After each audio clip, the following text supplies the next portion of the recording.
Hey y'all, it's me, Delores, the pastor's daughter. Y'all, OMG, like today is my birthday. Oh my god. Oh my gosh, you guys. I am. Oh my god, hold on, you guys, hold on. Looks like I had like a little system malfunction. Can y'all hear me? Bluetooth connected. Okay. All right, hold on. Bluetooth disconnected. Okay, let me see. Can y'all hear me? Hold on, y'all. I had a little system malfunction. Y'all see, like I'm still trying to get used to this podcast equipment. Apparently, I did not have my I did not have everything plugged in tightly. So hold on. Just 1 second. Let me make sure y'all can hear me good. Y'all. Can y'all hear me? Let me see.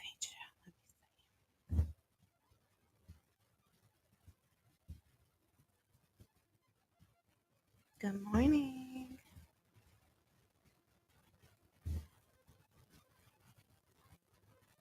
Good morning. Y'all let me know if you can hear me okay. Because I feel like I'm not being heard right now.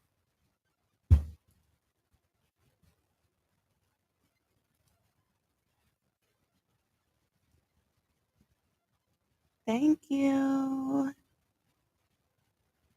Thank you so much. It's my birthday.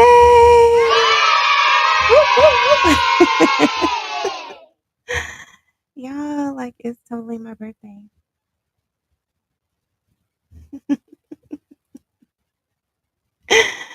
Yes.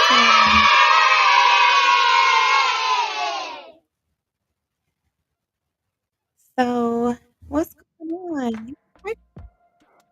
I can't believe like I'm not really went up like super late or super early. I guess depending on how you look at it.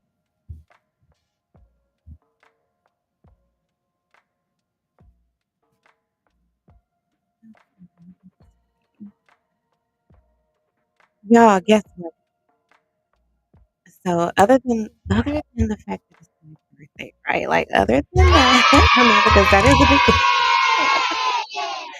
Let me share my screen with you all because I just dropped a guidebook this week. And share my screen. I'm gonna take you guys to Amazon with me. Look, y'all. So I just dropped a guidebook that goes really hand in hand with my memoir. If you have already read my memoir, then you know it talks about religious narcissism and all that good stuff, right? So today I dropped my guidebook and it is totally free on Amazon Kindle right now. It's my birthday gift to you. Okay. Okay. So let's go through it a little bit. You see that it is remember we you guys remember us uploading that together the other day and I was having like trouble. Like it turns out that I ended up having something like entered in wrong. So I had to like go through and make that correction.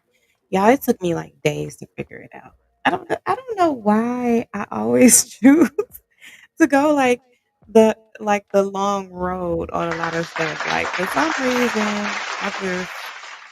I don't know. Like I prefer to just figure it out, and like use my brain power to you know, like problem solve, But I don't know, sometimes I feel like I go like the long way around. Like I could just try to find the answer, but I always try to, well, not always, but a lot of times I try to figure it out. I think that's like a blessing and a curse, like to be honest with you. I really do. I feel like sometimes it's just counterproductive. Anyway, so I dropped this guidebook today, um, and it's available as my gift to you. It's totally free on Amazon Kindle. And so I just wanted to walk you through how you can get to it. This is my Amazon page here. Are you guys following me? Look, are you following me on Amazon? Like if you're not, you should be. I put the link in the description. I think I did. Did I? Yeah. Why I thought I did, but I really didn't. Okay, so let me share. Copy the link, right? Okay, got the link copied. Y'all see that, right? Okay, hold on. I'm about to put it in there right now. Okay. Yep, I put the link right there in the description. Okay, I just updated it. And then I'm gonna go ahead and drop it like in the chat as well because yeah, like who actually like has a birthday and then decides to like drop a new guidebook and just what I'm saying, like give it away as her like birthday gift to you. Like who does that? Me? Okay. I'm happy about that. I want you guys to have it. I want you to have the information. I want you to be armed with knowledge to really be able to know what you're dealing with. Um, out here in these narcissistic streets. So I am just really like taking it easy right now. I am um, just kind of sitting in my recliner and just talking to y'all. I was actually planning on going live like right at midnight, because just to be like, okay, now it's like officially my birthday, right? But then, like, I also wanted to catch like a little bit of sleep, so yeah, I chose to sleep instead. So I slept a little bit longer. I just took a nap, and I wanted to come and talk to y'all. Like, I think like I talk about myself a lot, but I don't really talk about myself. You know what I'm saying? Like really like who I am, and because like it's my birthday, like I figure let's like talk about me a little bit. You know what I'm saying? Like let's get to know her. Let's get to know who she is.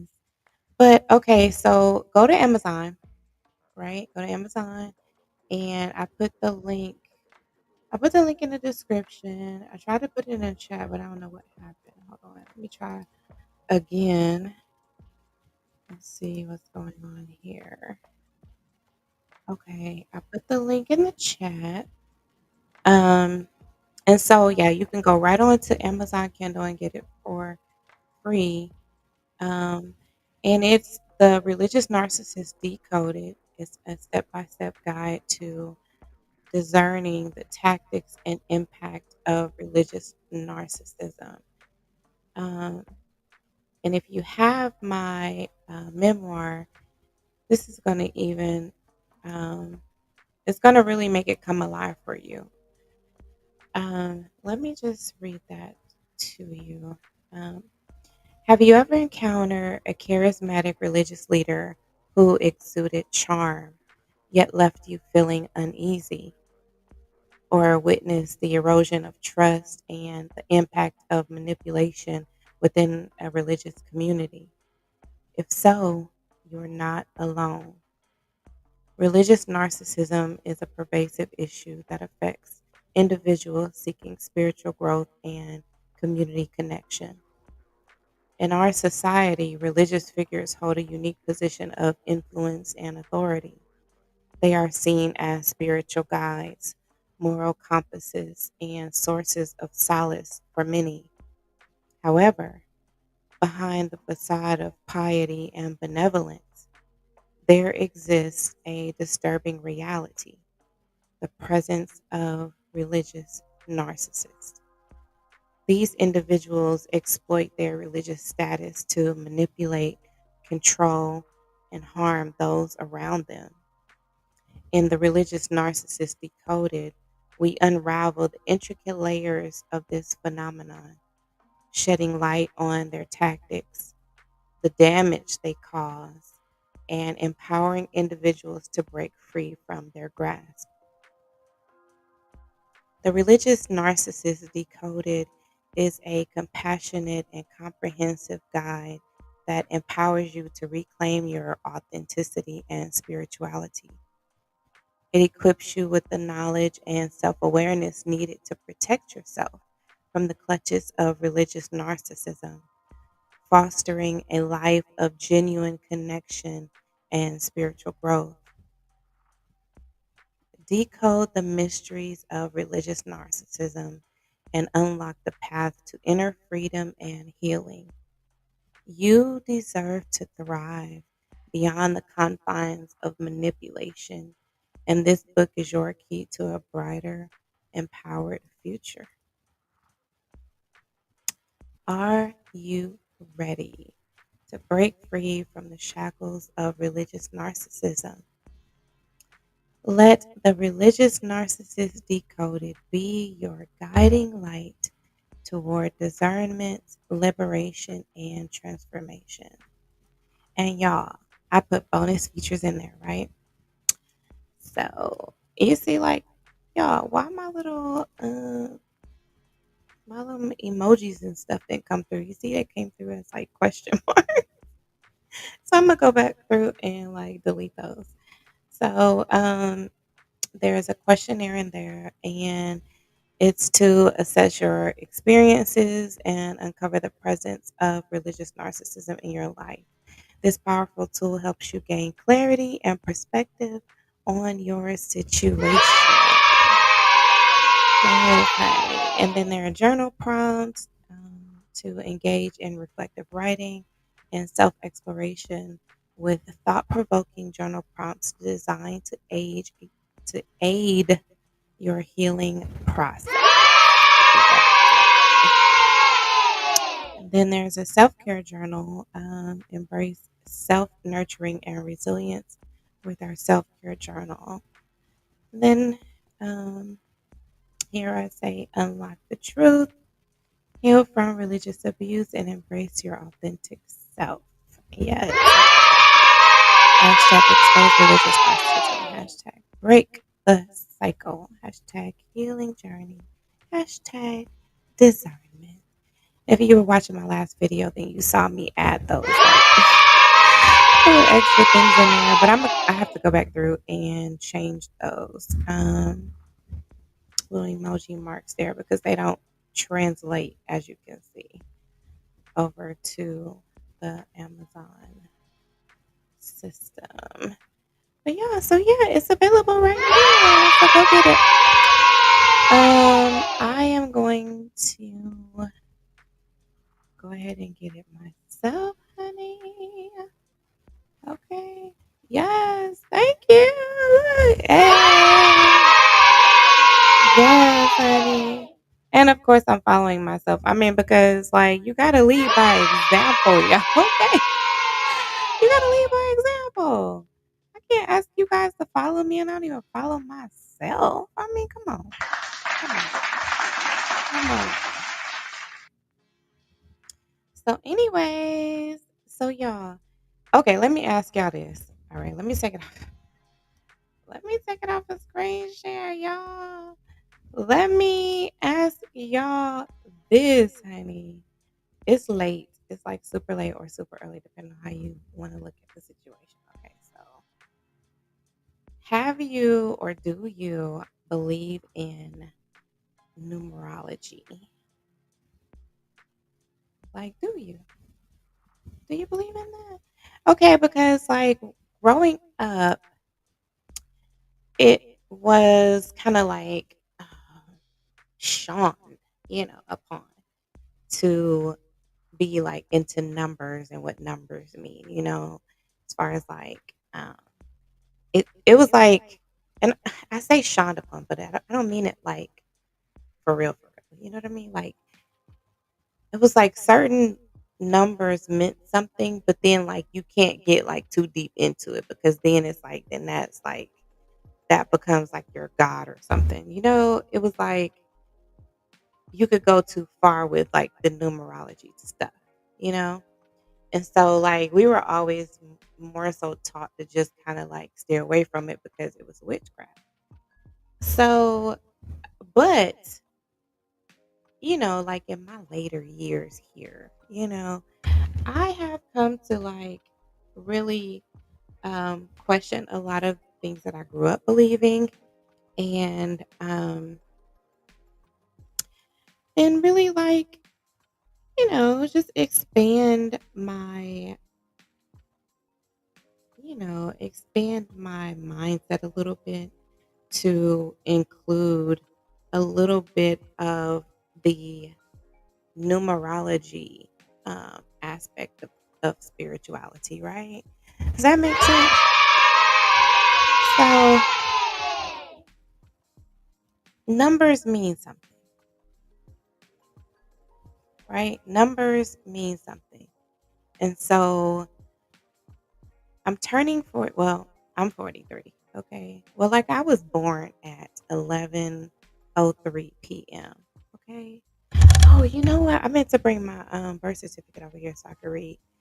But my mom was 25 when she had me, and my father was 27, according to the birth certificate. So, and I was born at 11:03 p.m. So, I mean, what do we think about that? Does that mean anything? Let's start. Let's start there. Does that mean anything?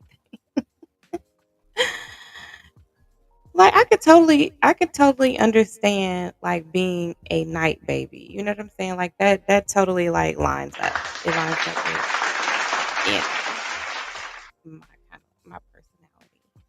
But I have to admit that like yesterday when I decided to like do a live broadcast, like I think what time did I start y'all like at 5 something or like 6 something? I think I liked it. Like I think I actually like, coming and talking to y'all like earlier in the morning. For some reason it seems like I'm talkative at that time of day. You know? Although like I used to think that I was like more productive in the evening time. Like that's when I do like my best thinking. That's when I'm like more alert, but like not like late evening, but like, kind of like mid evening, like past the afternoon, but before like too late. You know what I'm saying? Like right, right there. It's a sweet spot. But coming out at 11:03 makes total sense for me. I gotta admit, I was not surprised by that. But okay, so let's think about this numerology thing. Okay, so you guys know that I am 43, right? So 4 plus 3 equals 7. That's supposed to be like how you do it. You're supposed to, you're supposed to like add the numbers so you get like one. You get like one number. You know what I'm saying? So that equals 7, right? Yes. Okay, like my math checks out so far. Okay, so I I pulled this I pulled this thing up and it's called Sarascope. Okay. So I mean obviously, I guess based on like what I just said about the name, like you would probably like surmise this is kind of like along the lines of like horoscope stuff, which we always, was taught that was wrong, right? We were taught that was wrong. So, Uh-oh. Same. Okay. I'm gonna change the music. Oh, okay. Yes. Yes for the music change, okay? Because look, it changed the whole vibe.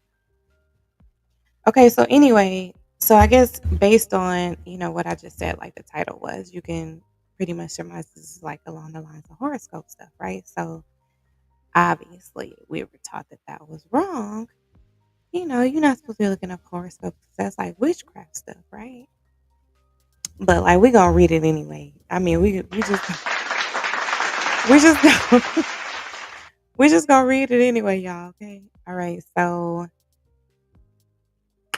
this says angel number 43, meaning and symbolism in neurology. Okay. So I mean numerology. I'm sorry. So let me read that again. Okay. Angel number 43, meaning and symbolism in numerology. Okay. So it says, do you believe in the power of numbers? Some people do, and some people don't. Okay, like, right? Okay, so far, so good. It checks out. Okay, okay, it checks out. Okay, but whether you believe it or not, the number 43 has a very special meaning. Okay, all right. So far, it's still checking out. Okay. So it says in numerology, 43 is considered a master number. This means that it has a lot of potential for growth and positive change. Okay. Angel numbers are a way for your guardian angels to communicate with you from the divine realm. Okay. Through an angelic number, your divine guides could be sending you an important message to set you on the right path. Okay, all right. So what y'all think so far? We checking out? Okay.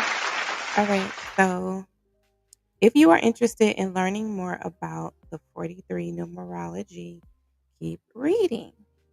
And it says, in this blog post, we will discuss what makes this number so special and how you can use it to improve your life. Paying attention to its meaning could end up being your life force and the key to achieving better energy. Here's the scoop on angel number 43 in numerology. All right. Okay, so far so good. We on the right track. Okay, here next it says the number 43 is special because it is one of the master numbers. This means that it has the potential to create a lot of change and growth in your life. In numerology, all numbers have a specific meaning and vibration. When you add up the digits of a number, you get its vibration. For example, the vibration of the number 12 is a 2. This is because when you add up the digits 1 plus 2, you get 3. The vibration of the number 43 is 4 because when you add up the digits 4 plus 3, you get 7. Mhm. Does that make sense to y'all? Huh? Does that make sense to y'all? I don't know. That whole last paragraph had me puzzled a little bit. I ain't gonna lie, guys. But it might just be because it's early in the morning. I don't know. Okay, but we're gonna keep reading. So, what does this mean for you? Well, the vibration of the number 4 is all about stability, structure, and foundation. It is a very practical vibration that is all about creating a solid foundation for yourself. Okay. The numerology number 4 is also about hard work and determination. If you want to create something new in your life, the number 4 can help you make it happen. Okay, all right. So far, what y'all think? Okay, we are we on the child? We still on the right track here? Okay, so the number seven, on the other hand, is all about spirituality and intuition. It is a very mystical vibration that can help you connect with your higher self. The number seven is also about knowledge and wisdom. If you are looking for guidance in your life, the number seven can help you find it. So when you put these two vibrations together, you get a master number that is all about growth, change, and spiritual expansion. This number can help you achieve your goals in life and connect with your higher self. Okay, so what y'all think so far? Like, is this weird? Okay, now it says what it means to have 43 in your chart. Okay. There are many numbers that carry significance in your numerology chart and your life. They can present themselves in different forms. Angel numbers usually carry messages for you from a higher power. They carry special energy that is meant to provide great support for you to lead you toward personal growth. Spiritual numbers like these can appear when you're about to make important decisions. These can either be to serve as a message of encouragement that good things will come or as a warning for bigger problems that may come to you soon. Ooh, ooh, you guys. Oh my gosh. Okay. They could appear as your name number, also called destiny number. You can get this number by adding each number for the letter in your current name. Okay, so it says for more information on how to calculate this, you gotta click on the thing. But I'm not finna do that. Like, let's just be reading, okay, child? Because like we don't really believe in this for real, but we interested. Okay. Okay, so then it says spiritual numbers can also be your life path number. Similar to your name number, this number can be calculated by adding up the digits in your date of birth. And then it says, you can click right there to get more information. But we not finna do that either because like look, we're gonna just keep on going. Okay? So it says for both instances, you must keep adding until you reach a single digit. Okay. This is unless you reach a master number, which could be 11, 22, or 33. Like, this is too much. Like, it's too much math in this because it's already giving me like a little bit of a headache. So, but we're going to keep reading because, listen, it's giving me that, like, it's too much math to have to do right now. But, okay, so, like, let me think. Okay, how many letters do I have in my name? Okay, Delores. That's seven. Y'all. Oh my gosh. Okay, so I'm turning 43, which 4 plus 3 equals 7, right? It's 2023, right? Which means 2 plus 2 equals 4, plus 3 equals 7. Okay. All right. So, oh my gosh. Then how many letters do I have in my name? Delores. That's 7 letters. And y'all know what's crazy is that Phil asked me earlier. He was like, "So what were you doing when you turned 34?"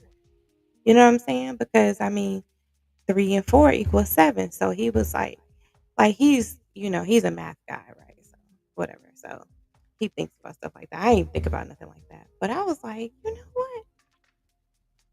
What I was being medically retired from the military then. I had just I had just turned 34, like 4 days before I was medically retired. And of course, that same year, I moved back to Alabama. Plus, what was that in 2014, right? Which is 2 plus 1 equals 3 plus, what is it? 4. Yeah, right? So 2014, right? 2 plus 0 equals 2 plus 1 equals 3 plus 4 equals 7. Oh my gosh. You guys, have we found a connection? Okay? Have we found a connection? I'm not even good at math, but I'm sitting here doing all that math in my head. Like, look at God. You know what I'm saying? Does that mean something? I mean, you can't ignore the fact that numbers mean something. And even if you are like you know, a I don't know, like one of the Christians that believe that don't believe in it, you still have to acknowledge that even like the Bible talks about, the significance of numbers, you know. So, what y'all think? I mean, it is giving that there is some type of connection. And then what was I telling y'all too? That my father turned 70 this year. Y'all, tell me this is not like some type of like coincidence. And like, do we even believe in coincidences? No, we don't. Because there's no such thing as a coincidence, right? Because if it's connected, then it's connected. You know what I'm saying? Ain't no coincidence. I'm just thinking it might mean something. So okay, so let's keep looking. So all right, so yeah, I ended up like downloading this thing. And like I said, I mean, you know what I'm saying? Like I don't really like necessarily believe in this horoscope stuff. But like but does it though? Does it mean something like does your zodiac sign mean something? You know what I'm saying? Like think about it. Like does it really? You know? Does the alignment of the stars mean something? And like a lot of us were taught that,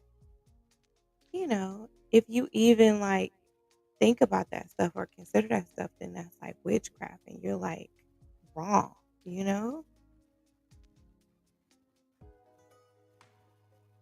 But then it's like, don't you still like find some type of like understanding in it too though? But does that mean that you like that's like a familiar spirit or something?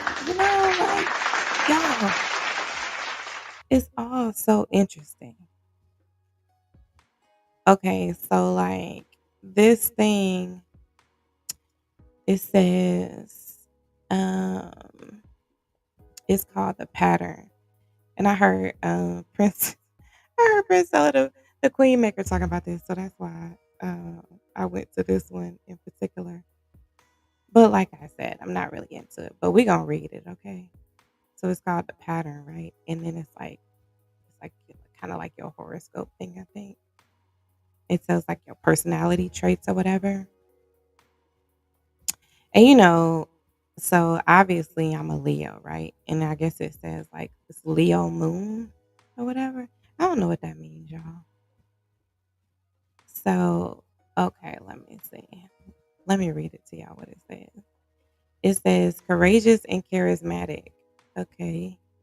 At your best, you're independent, charismatic, generous, and sure of yourself. You have many talents and skills and the courage to make your life up any way that you desire. You can also be an exciting person to be around. However, being strong and taking action isn't always encouraged for women cul- culturally. So, as you matured, you may have felt you needed to hide your power and appear less powerful than you actually are. Even now, you may feel discouraged from showing your abilities as boldly expressing yourself. You could be disconnected from your sense of confidence. Either way, you're a natural leader who has visionary qualities. If you can trust your instincts, you can inspire others. Ooh, y'all, what y'all think about this? Then it says, alternatively, when you're struggling, you could be unable to tap into your confidence. It may be difficult for you to trust yourself or embody your leadership qualities. This is particularly likely if growing up you felt stifled by your culture or family. If you were told to tone things down, you may find it difficult to believe in yourself now. Y'all, okay, like so far, it sounds like it's on point, okay? On the other hand, if you feel secure with your powers, you may have trouble seeing beyond your own interests and projects. This may lead others to view you as egotistical, entitled, or selfish. It may be hard for you to account for another person's perspective or take feedback from others. Oh, y'all. What do y'all think about that?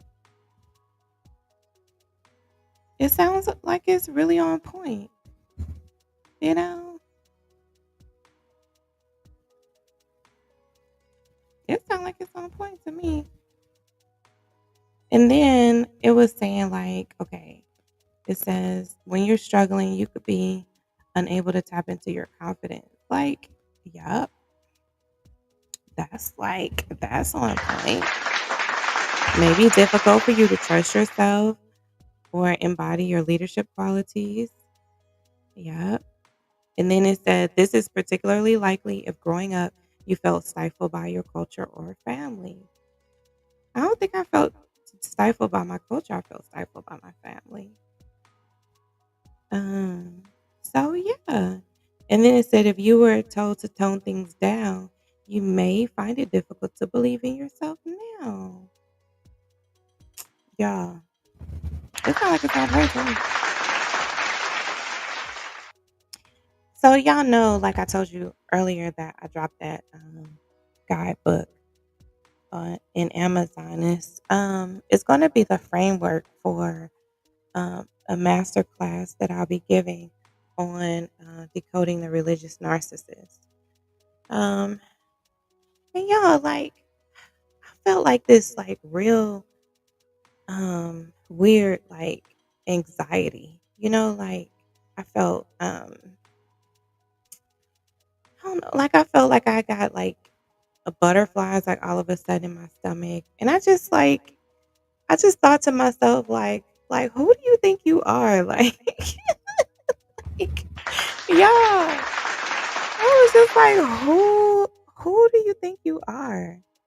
Like I totally just like wrote a guidebook and like I put it together. Um I showed you guys some of that stuff, especially like as I was going through making corrections. And like I totally like developed this whole guidebook and then pu- like uploaded it to Amazon and to Kindle and like converted it to a Kindle file and I uploaded it to my website and like I have done all the things. And like I think sometimes I have a tendency to not um acknowledge like my ability to like create and innovate and um see things through, you know? I don't know. Like I used to think that I was like somebody who like couldn't finish stuff. Like I couldn't finish projects and like I was just kind of scattered. But like now I actually have like two works of art, of um great like information that is intended to empower and educate and motivate and transform other women's lives, including my own. And I think that like sometimes I just don't even um I give myself credit for it, you know? But like I also like I don't know, like I don't allow myself to get complacent because I just feel like there's more. Like I'm supposed to do more. I need to do more. I need to put more out. And then like there's that little bit of like that, like that little bit of devilment that comes in that's like, girl, like who do you think you are? You know what I'm saying? Like you just can't just be dropping puss. You know what I'm saying? And just like putting stuff out there. And then like what are people even gonna think of this? And like, you know, like you just in your own like I just feel like, girl, you are in your own world. And I think like in some ways I am, you know? And I think that that's part of like my journey and like how I navigate the world because part of it is like a defense mechanism. But also part of it is the belief that I am in this world but not of this world. That um I have a purpose, and I'm also focused on that purpose and using my experience to help other people and to, what I'm saying, just have a bit of a better experience and life experience while I'm here on earth. Like it's just, I don't know, like, is that weird, you guys? It's my birthday. It's my birthday. Okay. Hey. She is 43. Okay, so let me tell y'all what else this stuff said. All right, let's listen to this. Hold on. This like it gives you like a little what do they call it? Like a little voiceover that's supposed to tell you like more about your zodiac sign or whatever. It says I'm Leo moon, right? So like the whole point is because they want you to like get more of the service too. But like some of it just be like it does be like interesting. So like let's listen to it. All right,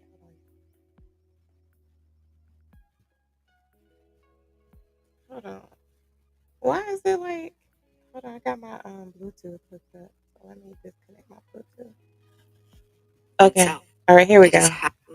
Leo is authentic, true power, and innate confidence and belief in oneself. It is having the courage to make your life up any way that you desire. And the essence of Leo, in its purest and healthiest form, is loving yourself and trusting yourself so completely and unconditionally that it inspires other people to love themselves. With Leo, it's just a feeling of you're special and you've probably always felt you're kind of amazing in this very extraordinary way and destined to achieve greatness. And you may have felt that it was arrogant or unacceptable to say out loud, but deep inside, this is the feeling. There's this sense that you're meant to accomplish substantial things in the world and be seen in big ways. And that you have a path in this life that is meant to put you in the public sphere where you're leading or where you're able to express this incredible light and abundance.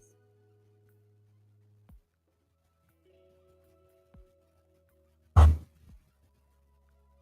wow. What y'all think? See, I told y'all they only give you like a little bit of like a snippet of it, y'all.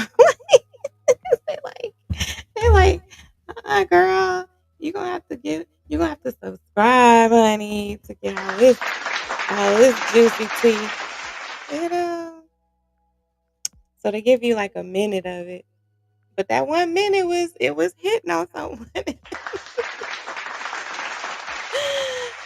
Oh my gosh.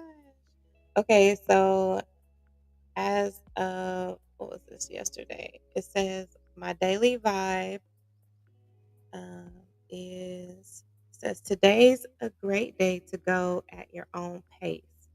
A side of you may be driven to achieve, but it's important to realize that switching gears or taking on a new challenge can also be rewarding. Remember that you're not in competition with anything outside of yourself. Which I think it is. Okay. And then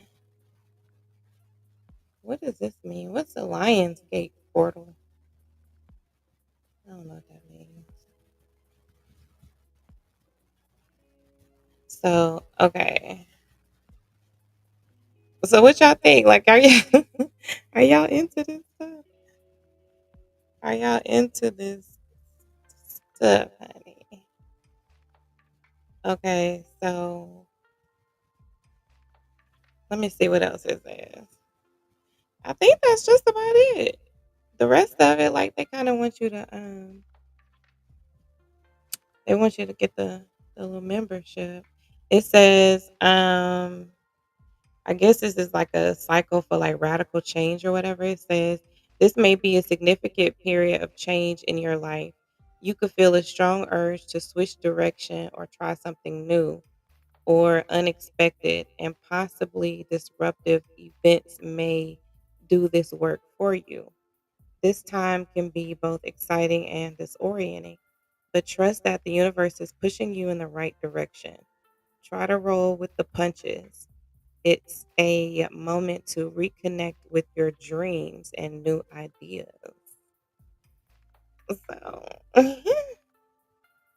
it sounds kind of generic, doesn't it?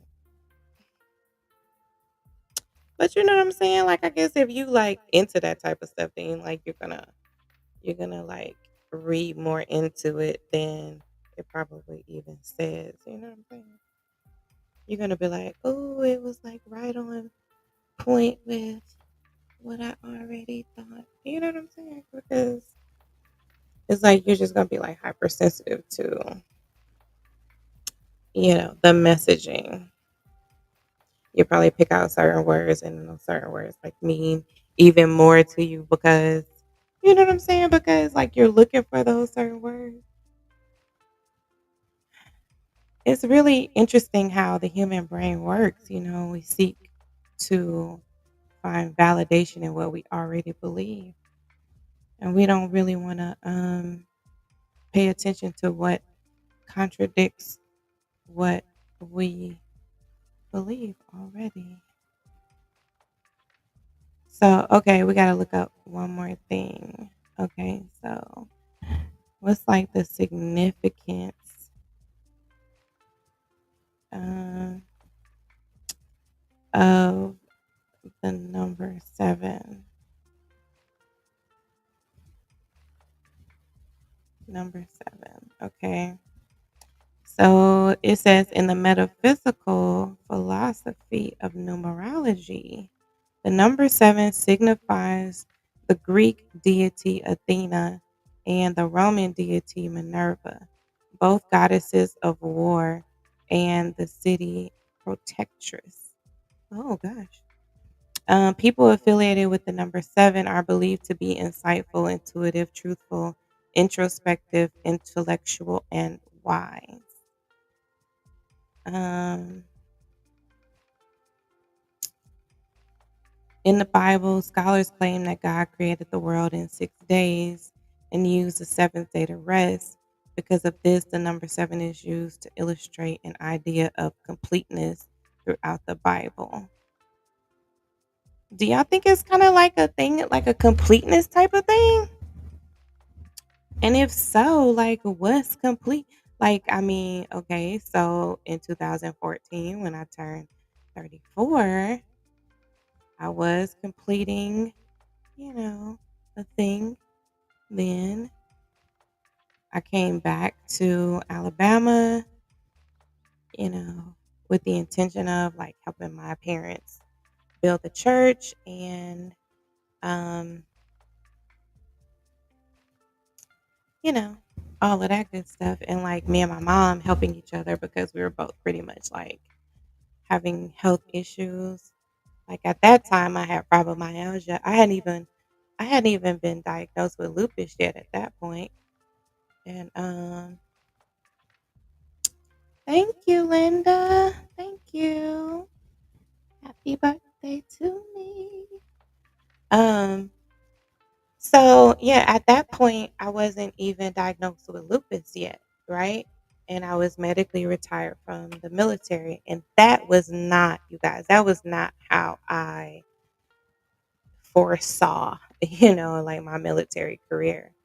I didn't I didn't really like necessarily see myself doing 20 years per se, but like I definitely saw myself doing more than 5, you know. So, but it ended up being 5, and it just seemed like it just ended so prematurely, and I just was not, you know, I was not prepared for that. But anyway, so both of my parents convinced me to move back to Alabama. My father was like, he made it a whole religious thing. That's how they use that whole religious manipulation. Like this is God's doing, as God, wants you to come back and help, build the church and all of that stuff. So, I was like, all right, fine. I was like in Augusta. I was in Augusta at the time. I was stationed at Fort Gordon. And so I was in Augusta, Georgia, and I was actually thinking about staying there. I was like, I might as well just stay here, because I felt like, I mean, it was only like 4 hours from, you know, where my parents stayed in Alabama at the time. And, and like, I used to like do that road trip and like, you know, in no time. You know what I'm saying? It was like, it was nothing to do that trip. Like I would do a turn and burn, like ride out to Alabama or whatever, and then go right back same day. You know what I'm saying? It just was like no big deal.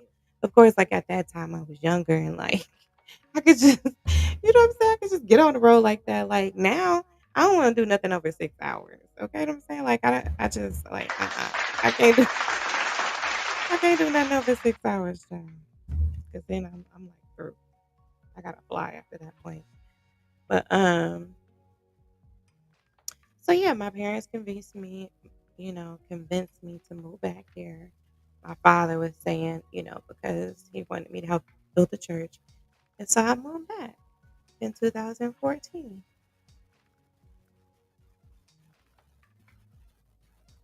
And I mean, I guess you could say if we're thinking about it in terms of like the number meaning complete, something being complete,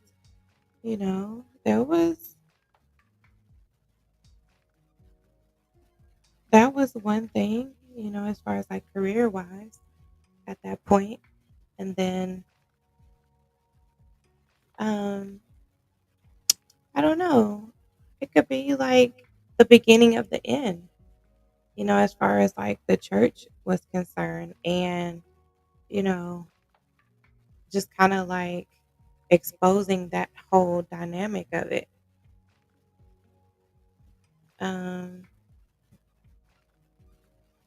After I had been away from, my parents' church and all of that stuff, like I was able to gain a lot more perspective, as far as like churches and stuff. It's like when you like I grew up in my parents' church. So, for a large part of it, I really only saw how they ran the church, on a consistent basis. But then when I moved away, I started going to other churches, wherever I lived at the time, and I started to see different dynamics in different churches, located in different places and all of that stuff. So, that just kind of expands your, point of reference, when you do an analysis of the church that you grew up in. And so, that's what it did for me. So when I came back, I was coming back with some what I thought was like fresh ideas, to like do things a little bit different, maybe incorporate, some of the things that other churches did that maybe we lacked in or whatever. Um, you know, that's, kind of like, at least that's what I thought, um, was kind of a benefit of me being away and experiencing different churches. But yeah, when I tell y'all that was like an uphill battle because it just seemed like once we would get like something really going and going good, because I mean we had like some real like great times, you know. I think that's also part of like what keeps you going is like in in a toxic situations because you think we did have some good times. And so you try to hold on to those good times and the memory of that, and how it made you feel, and to to the point where you ignore um, how bad the bad times are. Um, but yeah, it just seemed like we would get something going really good, and then it would just be sabotaged. You know what I'm saying? Just sabotage somehow. And it wasn't really clear initially, like in the first couple years, exactly why everything just keeps on getting sabotaged. But then, like, it just became clearer and clearer and clearer as time went on that it was actually my father, the pastor, that was sabotaging a lot of the stuff that we were doing. Even though, on the surface, he was like putting us up to doing all of these things, like we wanted all of these um, services and benefits and fellowship and you know all of these memories and love that we create amongst one another. We wanted all that stuff at the church, you know. Um, that's what made us keep coming back so much, so often, and it was like it fed our spirits, made us happy. So it wasn't like that really that big of a deal to try to like incorporate these different types of like programs or classes or whatever, events or whatever, because that's what we wanted. And that's what we felt like we needed. And it felt good to us. It felt like we were really creating this loving environment and this like culture of us like spending time together, doing things that are even outside of the church, even just kind of like building it and supporting the mission and the growth and um, the influence and all of those things. But see, that's one of the games of the religious narcissist. They make you really believe that you are doing great things, even to the point where you'll turn a blind eye to all the bad that's being done as well, because you'll just be like, well, we are doing some good things.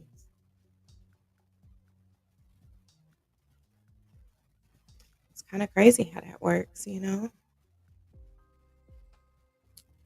But I think that's how we try to rationalize things in our mind, how we try to reconcile when we know things aren't right, when things are toxic, is we try to like count it all up, like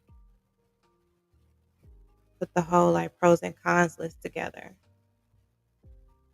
But when you want to believe a certain thing, you're going to exaggerate one of those categories. You're going to exaggerate the positives or you're going to exaggerate the negatives because you're wanting what supports you really not wanting to take the action that you don't want to take, which in a lot of cases is going to be to distance yourself and to cut some people and some things off.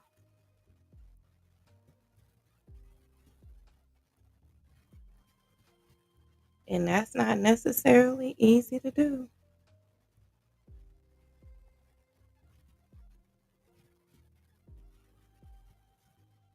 you know? Sometimes that's real, real hard.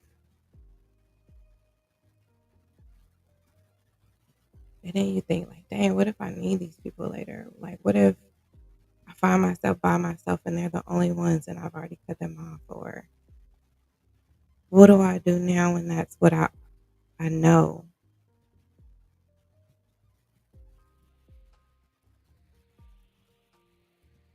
You know?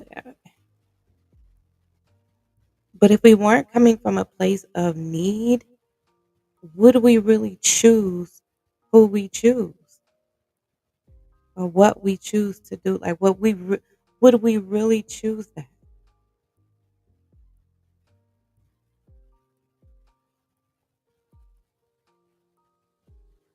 Hmm.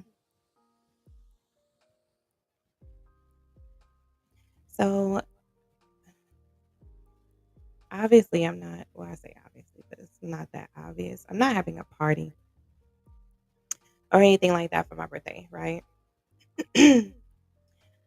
But it is like I say, like my mom was, she was surprised. She was like, you're not having a birthday because I do tend to celebrate, my birthday.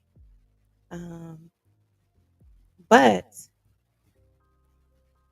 this is not one of those like significant numbers to me as far as like one of like the milestone numbers, like the 40, 45. You know what I'm saying? Like the intervals of five. You know what I'm saying? It's not it's not that serious to me, right? But like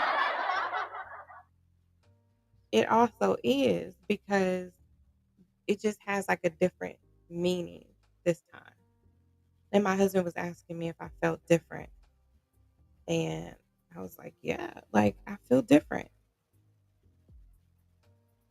I feel different, like mentally and like emotionally and spiritually. And like I feel different. I feel like I'm, you know, um,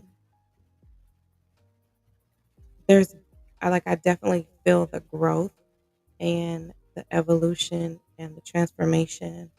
And like you know, I'm feeling it now.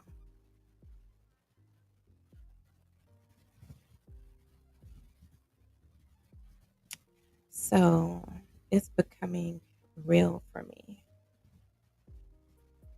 It's definitely something about this age. And this is just day one, day zero, of like being this age. But there's definitely something about it that, like, even coming into it, like maybe up to a month, maybe up like, maybe 2.5, 3 weeks, I've been feeling different. Like, seriously, I've been feeling different. I'm like, I think that's something to just make a note of. I guess we can consider this like my little video diary or something. But I really feel like this is a different age for me, and on a lot of levels. Like on I guess every level. I think we could say every level. That's how I feel it. So have y'all had that age, like that age where it was like it was a pivotal moment for you, whether it was like one of those milestone ages or whatever, you know, um, or I don't know, whatever. Maybe something in particular was happening in your life at that particular age, or like a lot of things happen at that age. You know what I'm saying? Like, I guess we all have like different um, viewpoints, I guess, depending on what was happening in our lives at the time or whatever. But what was that age for y'all? And like, if you haven't had that yet, what do you even think that age would be? You know, like let's say you haven't had that moment, but you can like somewhat kind of feel me on what I'm saying, like maybe not from like an experience, perspective, but like an imaginary type perspective. Like I can imagine, like having one of those ages that just make you feel like you just totally different, um, like mentally, emotionally, spiritually, relationally, like how you interact and you um, relate to other people, you know, um, confidence wise, boldness and like just all the things. What age, if you haven't experienced that yet, what age do you think you will? Do you think you will? Like, that's a thing too. Like, that's a question, Like, do you even think that you will experience that? Can you imagine, you know? But I don't know. I like to think that I don't know how it is for like men, that might be listening. I don't know. But I think for like women, that's that's more common than not, that we all like have maybe even more than one age, but just, different ages a that meant something just because it just meant something, like it was, I don't know, maybe something symbolic happened or whatever. Or even the numbers. Like in my case, I think it's the 4 and the 3 specifically that means something because I'm seeing that number recurring, over and over, the number 7. I'm seeing it recurring over and over in different areas of my life. So I'm thinking that um, there's significance there. You know what I'm saying? But like, if you're not, I understand if you're not somebody who like believes in that. But I just think that there is a lot of truths and a lot of lies that I was told growing up in Christianity, you know? And um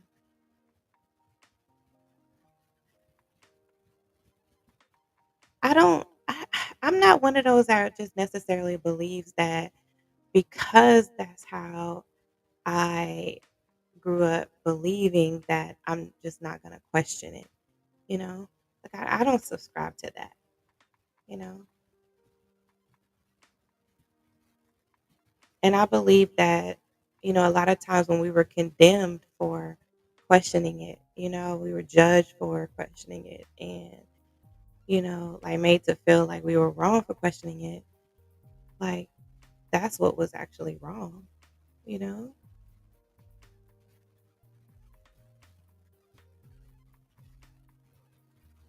I just see how um, this whole cycle of how like religion has been and really trying to find like your true purpose and stuff is like I don't know. It's like I don't know, like you kind of get pulled from one side to the other, you know? Like you want to sometimes hold on to those like strong held beliefs, right? But then on the other hand, you know that there are lies and you should be seeking to you know what those lies are, you know? And like clearing that up, knowing truth.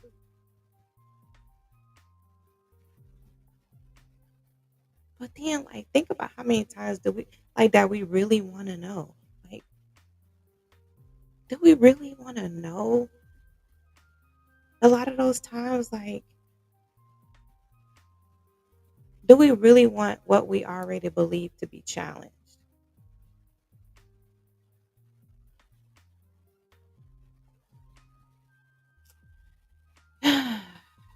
You can kind of see how there is like so much mental illness that exists in our society.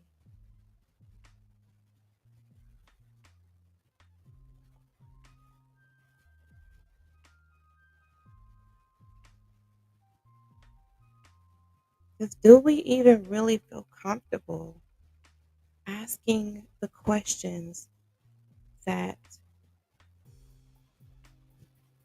puzzle us?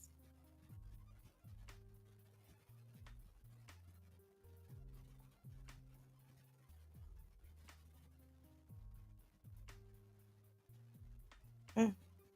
And I can tell you one thing, it just don't seem like it. I mean, think about how we were when pandemic was like strong and y'all, like listen, y'all saw how people were. It was like you couldn't even ask the question.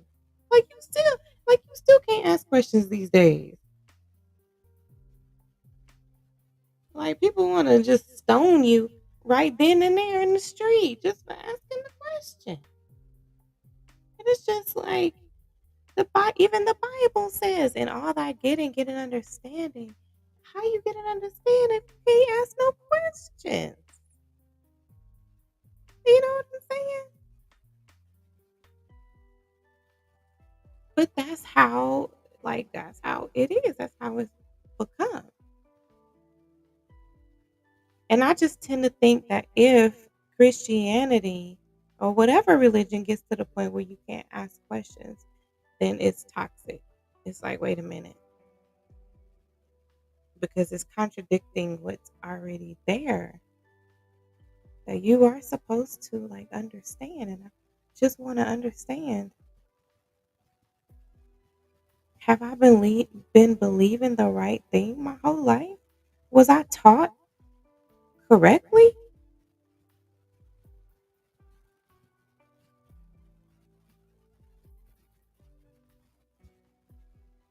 You know?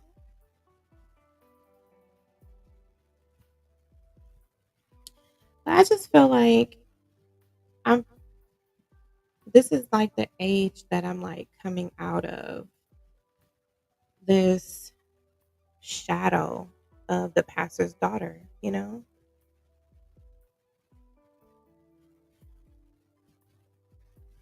Because there is so much more to me, you know, than being the pastor's daughter.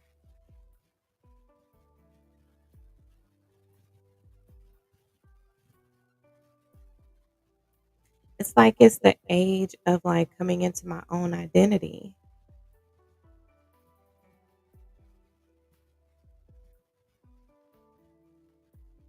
And like, how do you really do that? You know, how do you do that if you have done no like self reflection, no like inner work, you know?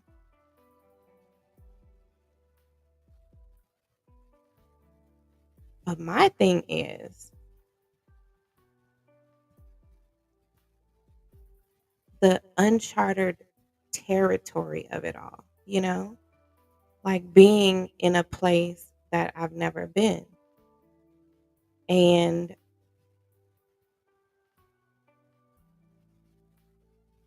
not really having like the support, you know what I'm saying? Like the support, yes, but not really, you know? Not in the places that you were used to getting it because you were living the persona that people wanted you to live, you know? This is a where you have like a a coming a coming of age or like a coming into your being that requires you to only seek validation in yourself, you know? Because you realize that if you seek any type of validation outside of yourself, it's going to be the wrong thing. Like you can't seek it from family members because that comes with its own toxicity. You can't seek it in your followers because that comes with its own toxicity. You can't seek it in those who need you for something because that comes with its own toxicity. You have to find the validation that you seek. You have to find that inward.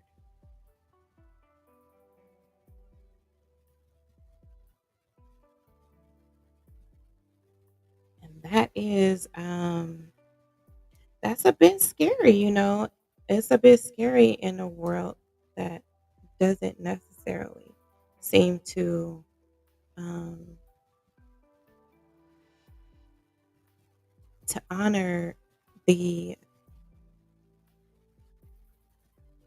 I don't know, like I want to say like the divinity of a woman, you know,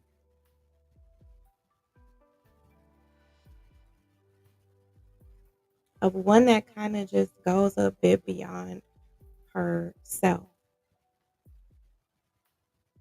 I've been looking into this. I've been looking into this whole like matriarch thing, right? I want to do a video about it, because I have some opinions about how I feel about it. But my family like declared on my father's side, like they declared my father's sister, is Dietrich Haddon's mom, right? That's my aunt Joyce. Like they declare her as the matriarch of the family, and I guess I kind of like understood the gesture itself and like the significance and her role, you know, in the family.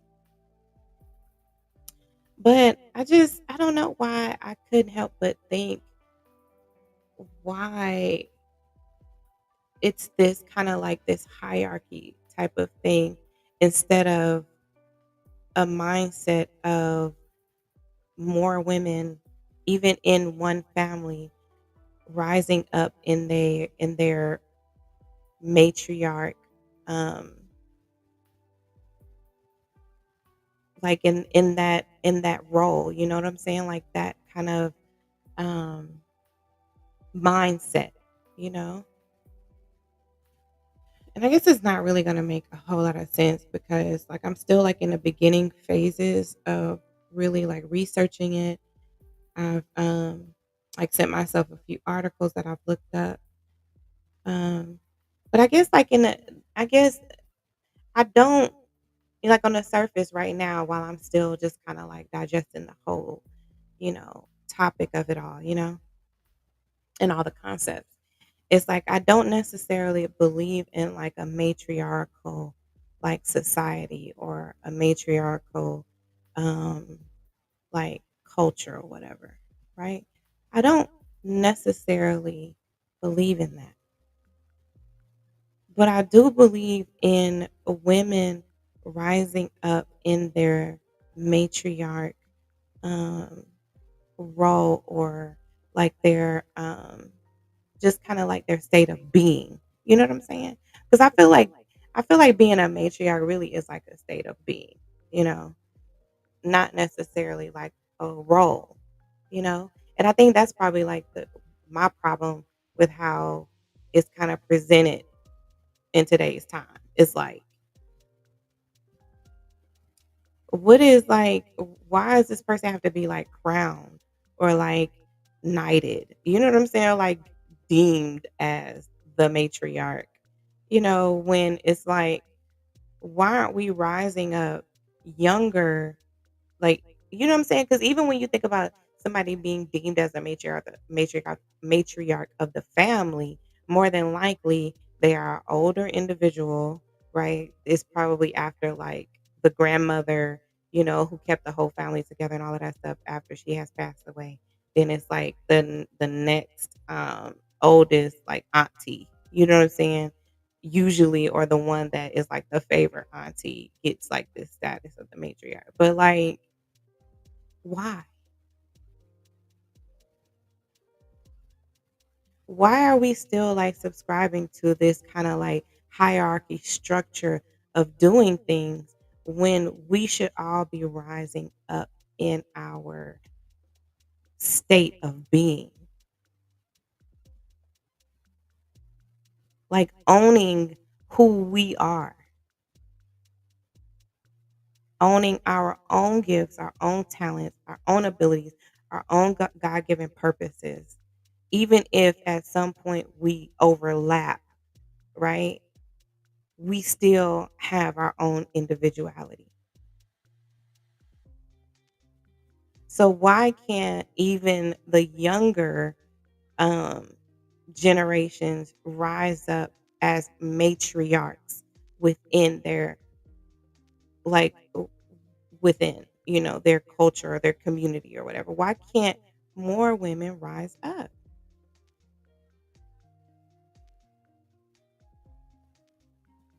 We are still subscribing to this top down structure, looking for like the next person who can take over for the last great person that we put on a pedestal, when we all should be realizing and walking in our God-given abilities, our talents, our giftings, our own purpose, like owning our own lane, doing our own thing,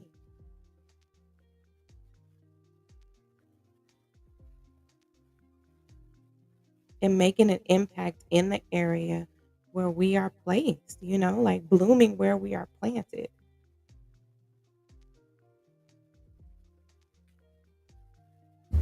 As y'all can see, like I really like don't I don't like the whole like competition thing. Like I feel like that is what really like separates more women from um being able to really build community with one another, because of this whole comparison trap and the whole like jealousy thing.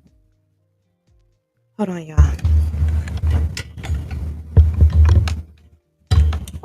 Hold on, babe.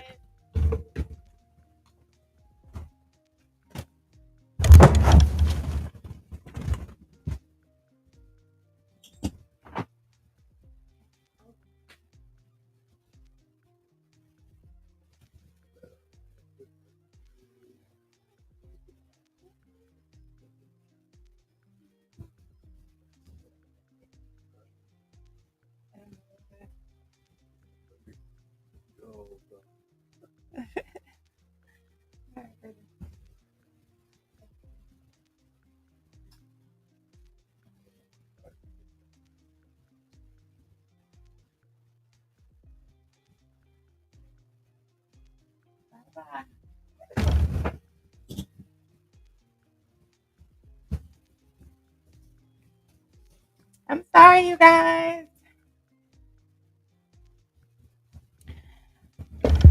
So, okay. Yeah. Thank you. Thank you, Kay. Yeah. I'm sorry. My husband was coming to tell me happy birthday. So I had to like drop everything and go to the door. So, anyways, you guys, thank you so much. Yeah, I'm 43. I'm 43. But I don't look like it though, do I? Right? Like I look like I'm probably like maybe like 20. Like stop it. It's a stretch. I look like I'm 10 years younger. Child, please. Thank you all. Thank you all so much. Thank you. Thank you. Thank you. Happy birthday to me. I'm 43. Can y'all believe that? 43. So we were talking about like the significance of numerology and stuff like that. And I was just like highlighting how the number 7 keeps coming up. And if that had any type of significance, in your belief systems. I don't know. I don't really know.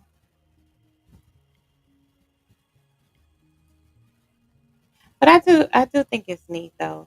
Let me ask y'all this. Do y'all have spiritual advisors? Like do y'all believe in that? Do y'all believe like that you should have like somebody that you like that you like go to like spiritually that you like consider to be um like an advisor or whatever. Do y'all have spiritual advisors?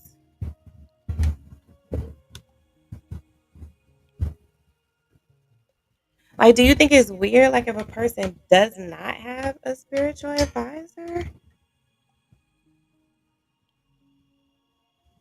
I don't know. Like, I used to. I say I used to, but I do. I feel like um, I kind of feel like you should have a spiritual advisor, but I'm low key like changing how I feel about that just because I don't really feel like I have one right now. So like I'm trying to change like how I feel about it because you know if I feel a ways about it and I don't have one, then that's not going to be a comfortable feeling. You know, that's that cognitive dissonance. Honey.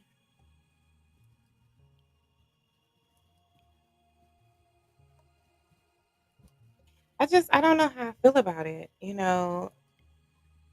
It's like sometimes it matters to me. I think I should have like a spiritual advisor. Maybe like somebody that I kind of like check in with. Um, like on a somewhat like consistent basis, right? But I don't. And I wonder if that's something that you feel like you should have, especially if you are like helping people, like with spiritual things, you know? Like, should you have like a consistent spiritual advisor? Otherwise, you kind of like, you know what I'm saying? Like, you kind of like hanging out there you know, like without any type of like spiritual covering, kind of, you know? Or is that just like a thing that, another one of those things that we kind of like just been taught that doesn't really matter, because ultimately, your spiritual covering is, you know, God, I guess. I don't know, y'all. Like, help me out.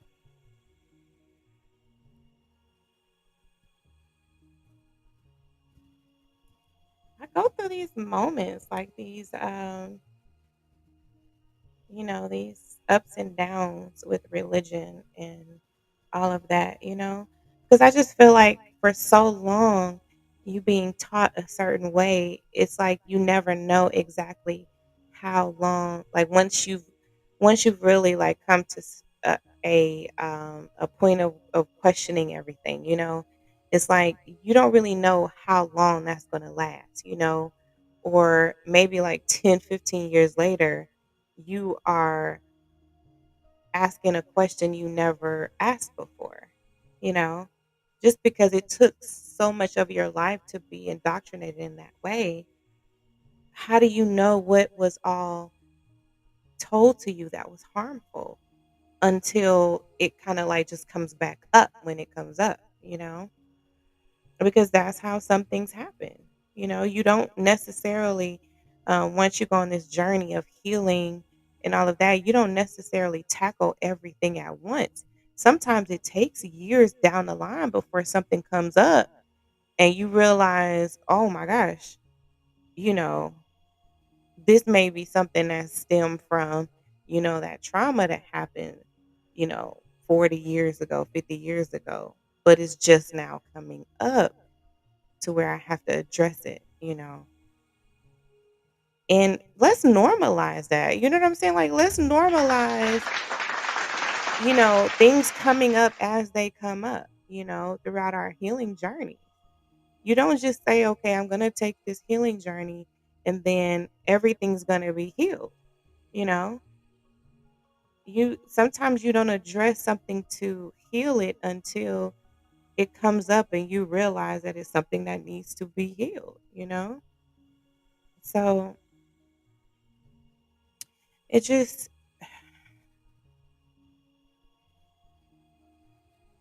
it just all, leaves you with more questions. In a lot of senses, when you start asking questions, it's like the questions never really um, they never really cease. You never really get the satisfactory answers that you want.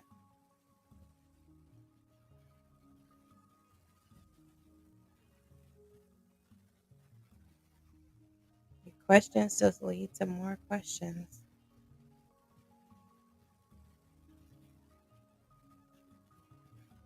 What was I even talking about anyway?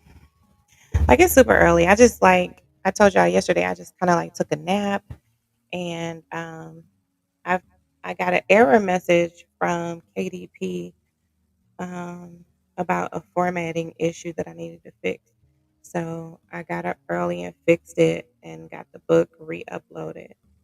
Um, and everything looked like it was okay. I think I am, having like these little moments of like a little bit of doubt, like self doubt. Um, I think in some ways, I don't. I, in some ways, I feel like I have a lot of characteristics like my father. You know, I do have a tendency to be very grandiose in my thinking, and I do have a tendency to be entitled, and um,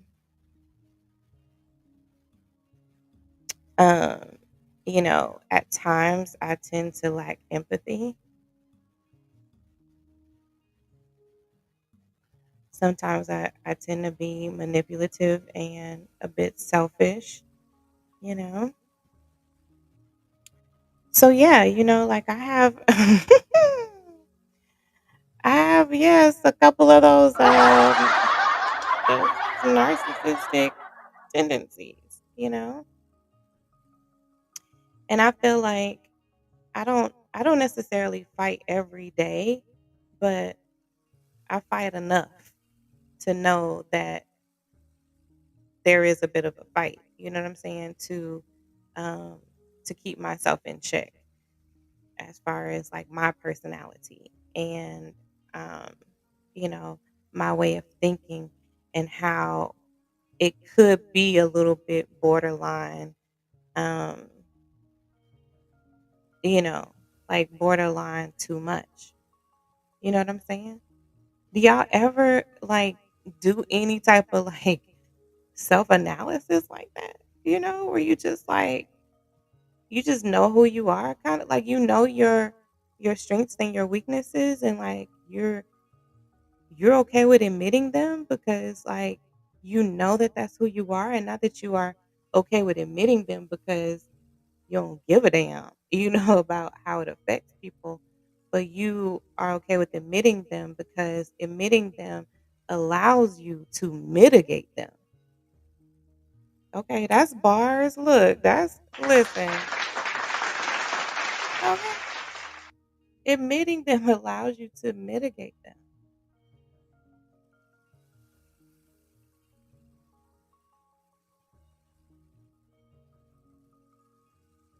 You ever really think about how many characteristics or how similar you are to the person that you despise? Now that's something right there. Y'all oh chef. Uh-uh. That's some food for thought right there. Have you ever thought about how similar you are and how many characteristics you share with the person you despise?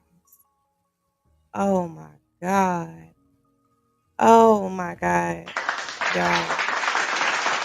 Mm. That's something to think about right there. Like, seriously. And that's something I think about. That is something I think about. And I just think you gotta you gotta be aware, you gotta be self-aware. You gotta be cognizant. You've got to be um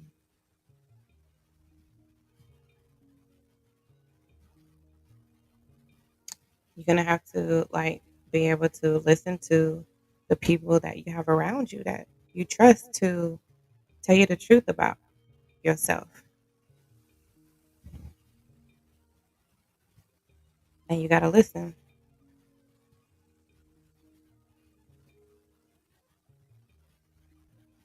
And you gotta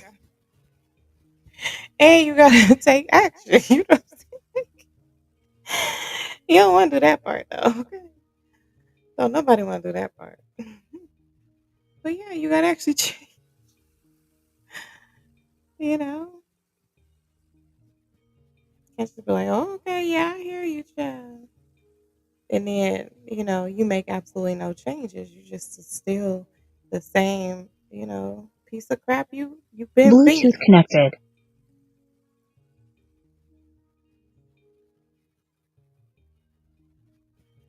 So I'm just saying, um, it's a bit of a struggle for me, but like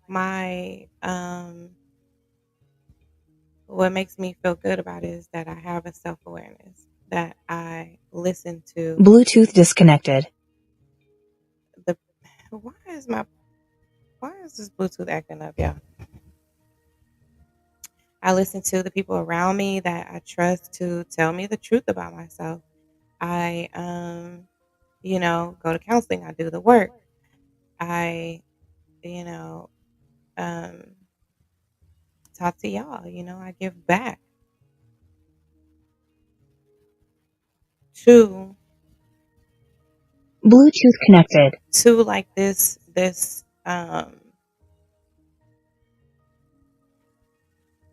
to like I give back in knowledge. I give back in experience.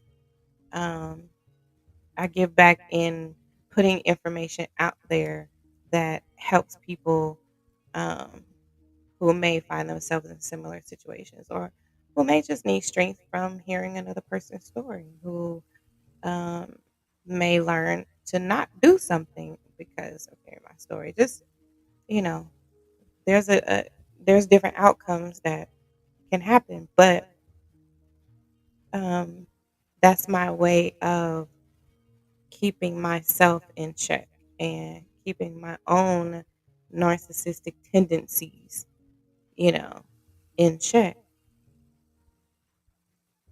And, you know,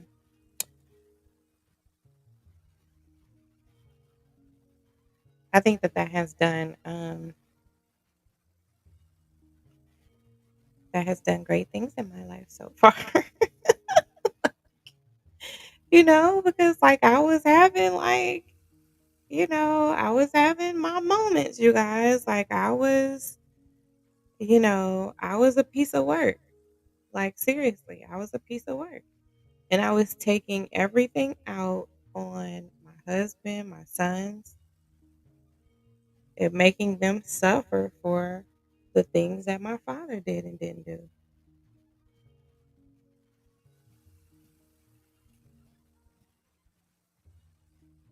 And how many of us do that?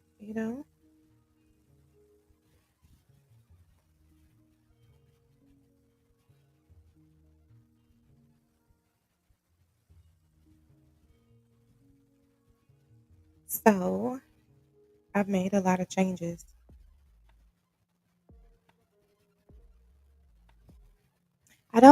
I don't feel old, even though, y'all, I totally had like um, like 3 or 4 gray hair. It was 3 or 4 strong ones. You know what I'm saying? But I mean, which I don't know. I mean, obviously, I know that's not bad. A lot of people have. I mean, not that it's bad to have more gray hair, but you know, you know what I'm saying. Um, with gray hair, being an indicator of age. I only have like 4 of them, but I don't like. I don't feel old. Um, my body is a bit achy. You know, like I do have fibromyalgia. I have lupus. I have the other ailments in my body. But for the most part, um, you know, I'm okay.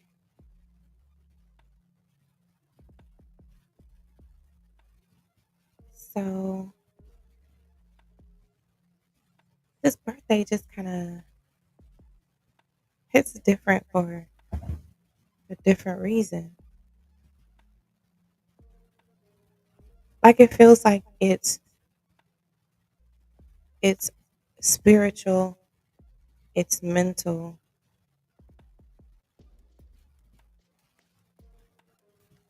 it's emotional.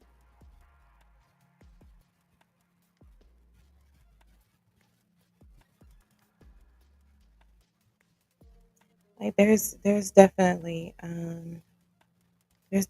changes that are happening. And I'm here for it. I'm open to it.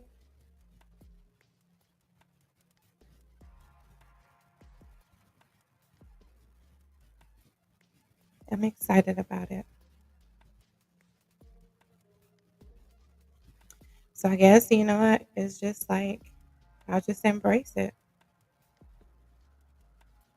Embracing 43.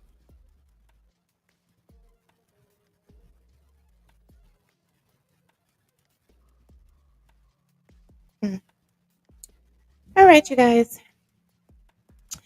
Let me see. I told y'all that the book is out. So y'all go ahead and get your free download of it. You can also get a free download of it if you go to my website, kingdomcodeacademy.com, and you can get it from there. You just start you an account, and you will have access to the Religious Narcissist Decoded. It's a step by step guide to discerning the tactics and the impact of religious narcissism. That's it right there on your screen. And yeah, it's just all the real pertinent information you need to be armed with. Um, the information to discern these people, you know, um, steps on how to expose them, journal entries on, how to really like capture the memories and the thoughts from your own experiences. It's got the religious narcissist 10 commandments in there because you guys know, like a narcissist believes in a lot of ways that they are God. They feel like they have their own rules, they have their own commandments and everything. So those are included in the book as well. The 14 spiritual abuse tactics. And you guys know that there were actually 13 spiritual abuse tactics, and I added the 14th one. So now there are 14 spiritual abuse tactics. Okay. So I am, actually contributing to this field of research and, and us being able to really discover what we're dealing with and who we're dealing with in the religious narcissist. Um, I feel like, at this age, at this stage in my life, that, this is my purpose. um, to put out this type of information. I'm a creator. I created this guidebook because I felt like the market really needed a real simple. It's less than 100 pages, which I really even tried to keep it down to 50 pages, but I needed to have more information in there for you. But it's real easy to read, and it's really something that I feel like the market needed in order to really like discern this lesser talked about um, group of narcissists, and that's the religious narcissists. And I'm telling you, I truly believe that they are the most dangerous. Um, and we must, expose this type of narcissism and educate ourselves on what we're dealing with this, with this type of narcissist. So I have, a guidebook that's available now for free on Kindle. Um, it's my birthday gift to you, so that you can go ahead and get that guidebook on digital copy, or you can go to my website at kingdomcodeacademy.com and just sign up for an account and you'll have access. It's a free account. You'll have access to the guide, but the entire guidebook. Okay. And so as we progress in this channel and on this podcast, we will be speaking more about everything that I put in that book. You know, um, everything I put in the Religious Narcissist Decoded Guidebook. And I want it to come to life for you. So there is no confusion um, about who the religious narcissist is and their tactics and their impact on you individually and us all as a collective. So yeah, go get that, you guys. Go get that. It's my happy birthday to you. Happy birthday to you. Happy birthday to you. Happy birthday to you. All right, you guys. I love y'all.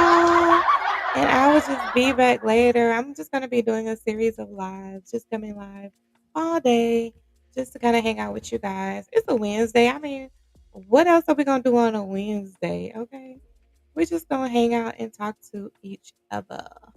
Okay. So I'm going to take a little bit of a break and I will be back a little bit later to chat with you again. Because guess what, you guys? It's my birthday.